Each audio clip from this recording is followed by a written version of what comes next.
சப்பாத்தி நல்லா உப்பி வரத்துக்கு ஃபஸ்ட்டு இப்படி தேய்ச்சிட்டு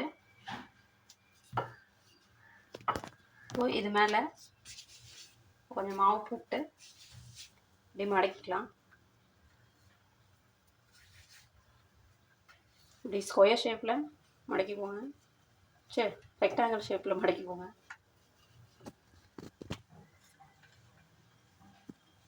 இப்போ நல்லா தீட்டிக்கலாம்.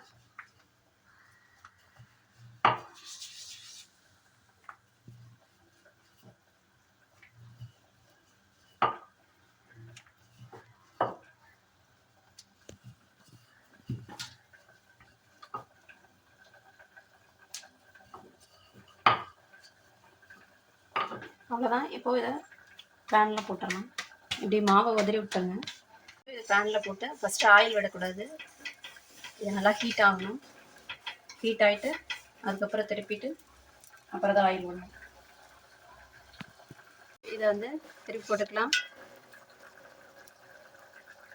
இப்போ லைட்டாக ஆயில் விட்டுக்கலாம்.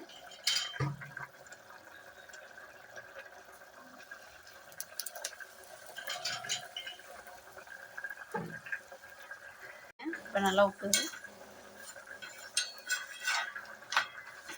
இந்த மாதிரி ரெண்டு பக்கமும் பேக் சைடு திருப்பி திருப்பி போட்டு நல்லா ஹீட் பண்ணிக்கோங்க.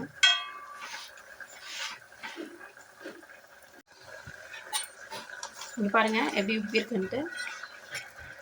இந்த மாதிரி ட்ரிக் வச்சு போட்டிங்கன்னா எல்லா சைடும் நல்லா உப்பிடும். ரொம்ப தின்னாக போட்டிங்கன்னா உப்பாது, கொஞ்சம் திக்காக போடுற மாதிரி உப்பிடும். இப்போ தான் இப்போ ஆயில் அப்ளை பண்ணி பேக் சைடு போட்டு ஆயில் அப்ளை பண்ணி திருப்பிடுங்க. நல்லா சாஃப்டாக இருக்கும். அவ்வளோதான், சிம்பிளான chapati and potato egg gravy ready.